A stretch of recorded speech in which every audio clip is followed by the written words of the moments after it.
예, 이어서 사회 이슈 박성배 변호사와 함께 짚어보도록 하겠습니다. 어서 오십시오. 네, 안녕하십니까? 예, 이제 휴가철을 앞두고 있는데 예. 항공기 지연 사고가 지금 잇따르고 있어요. 그렇습니다.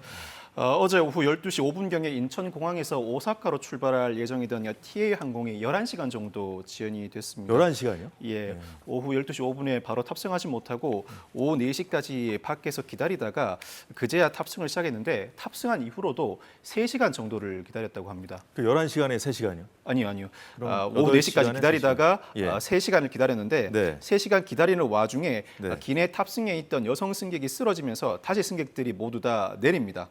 그러다가 결국 11시간을 늦게 됐는데 예. 12시 5분 출발 예정이던 비행기가 밤 11시 4분에 출발하게 됐습니다. 310명 전체 승객 중 204명이 출국을 그냥 포기했다고 합니다. 기다리다 포기를 한 것인데 예. 자, 그렇다면 왜 저렇게 지연이 됐는지에 대한 설명, 지금 언론 보도를 보니까 기체 결함이라고만 나오는데 정확한 원인을 밝힌 것이 있습니까? TWA 측에서? 아직까지 밝힌 바가 없습니다. 기체 결합으로 추정된다는 보도만 나오고 있고 예. 당시에 승객이 11시간 정도 기다리는 와중에도 정확한 지연의 이유를 밝힌 바가 없고 그 이후에라도 해명이 나올 법한데 아직까지는 나오고 있지 않아서 반박 해명을 이 자리에서 받아들여서 전달해 드리기 어려운 상황입니다. 근데 앞서 말씀하신 게 정말 기다리는 시간이 굉장히 좀 힘들었을 텐데 네네네.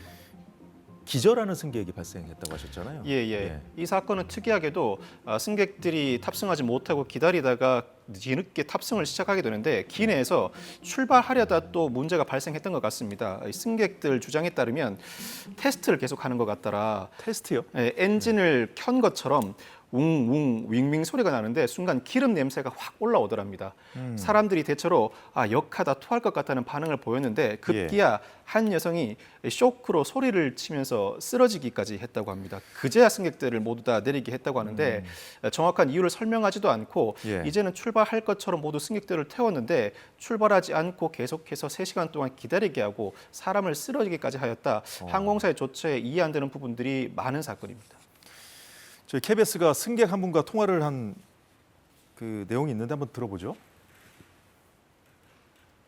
애기들도 너무 힘들어하고 저도 처음에는 이제 화가 많이 나는데 이제 그냥 너무 해탈한 상태여서 출발만 해도 좋겠다. 예, 화도 많이 났고 이 단순한 기다림이 아니라 네. 굉장히 힘들었다는 거잖아요. 지금. 예. 이 성인들도 상당한 고통을 호소하고 있는데 특히나 이 자리에는 유모차를 탄 아기나 초등학생도 있었다고 합니다. 아이를 돌보는 사람뿐만 아니라 이 아이들도 매우 힘들었을 것으로 보이는데 이 TWA 측의 대응이 적절치 못해 보입니다.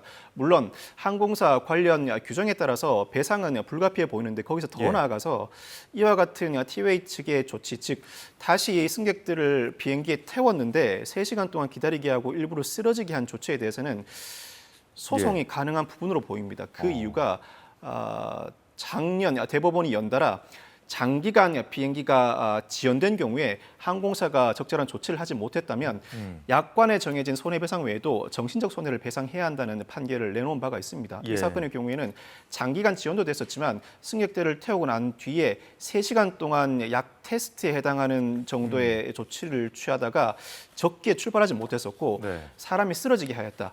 그 자체가 정신적 손해에 해당할 뿐만 아니라 쓰러진 사람에 대해서는 신체적 손해배상도 해 주어야 할 사안으로 평가됩니다. 기절한 승객까지 나왔는데 별다른 입장 표명도 없다고 하니까 좀 놀라운데요. 그런데 이제 TWA의 그 지연 사고가 이번이 처음이 아니잖아요. 이번이 처음이 아니고 TWA가 어제 이 지연 사고 외에 또 다른 지연 사고가 있었습니다. 그러니까 어제 오전 0시 5분에 태국에서 청주로 갈 예정이던 항공기도 지연이 됐는데 엔진의 시동을 거는 엔진 스타터라는 부품에서 결함이 발생했다고 합니다.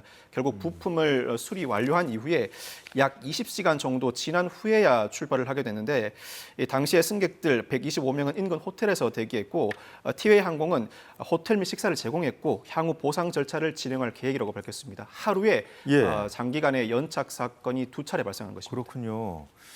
자, 그렇다면 이런 식으로 지연 사고가 좀 잦다는 것은 네네. 항공기 이 회사의 어떤 항공기 자체에 좀 뭔가 문제가 있는 거 아닌가 하는 좀 의구심이 들게 하거든요. 소비자들로 하여금 충분히 그런 의구심을 들게 합니다. 사실 국토교통부가 지난 2022년부터는 항공사별 안전도를 공개하고 있습니다. 지난 5년간 사고 이력이나 국제 민간 항공기구의 안전평가 결과 기령 20년을 초과한 항공기 정보를 제공하고 있는데 예. 국토부는 안전관리를 실시할 수 있습니다. 안전 취약 항공사에 대해서는 노선 신설이나 운항 증편을 제한하고 있는데 이와 같은 행위가 반복된다면 국토부의 일정 제재가 나올 가능성도 높아 보입니다. 그렇군요. 근데 티웨이 기장이 뭔가 기체 결함, 기체에 문제가 있다 해서 이의 제기를 했는데 오히려 이 기장을 중징계했다는 얘기도 있던데요.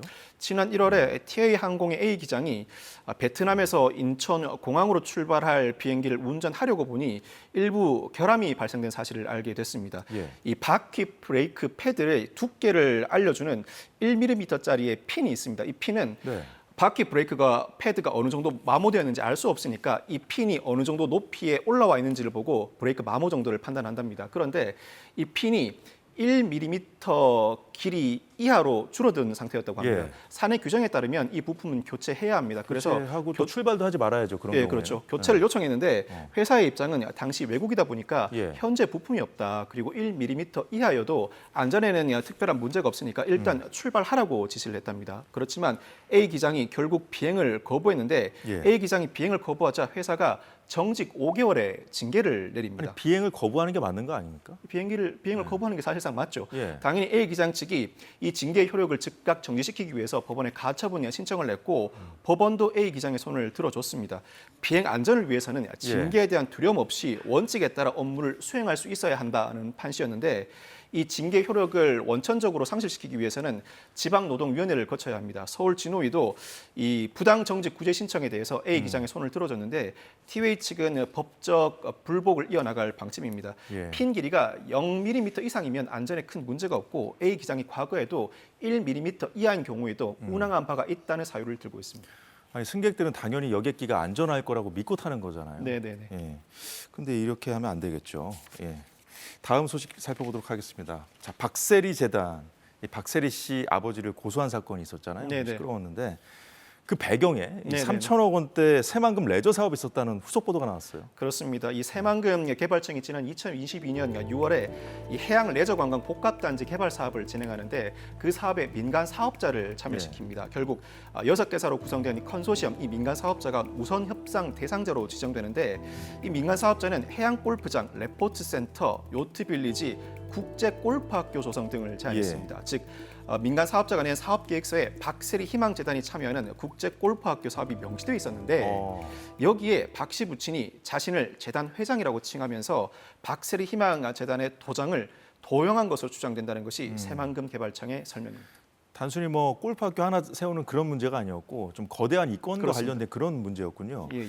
근데 이제 사업 설명에서 박세리 씨 아버지가 좀 회장 행세를 했다는 그런 얘기 듣는데 그건 무슨 얘기입니까? 새만금 개발청 관계자에 따르면 이 민간 사업자가 이 사업 추진 과정을 설명하는 과정에서 박 씨의 부친이 박세리 희망재단의 회장 명함을 가지고 다니면서 발표에도 참여하니까 정말 그 사람이 박세리 씨를 대별하는 것으로 오인했다고 주장하고 있습니다. 즉 회장 행세를 하였다는 주장이 나오고 있는 것인데 예. 이 국가기관은 컨소시엄을 우선 협상 대상자로 지정한다고 하더라도 사업 수행 능력이 미진하거나 허위 서류가 제출된 경우에는 본계약 기한까지 기다리지 않고 우선 협상 대상자 지위를 취소하고 그 손해배상 계약금을 몰취할 수가 있습니다. 즉 이와 같은 정황이 불거진 이상 새만금 개발청 입장에서도 더 이상 이 민간 사업자 사업을 진행하기 어렵다고 판단하고 이 사업 계획을 취소하는 수순을 밟고 있는 것입니다. 아, 그렇군요.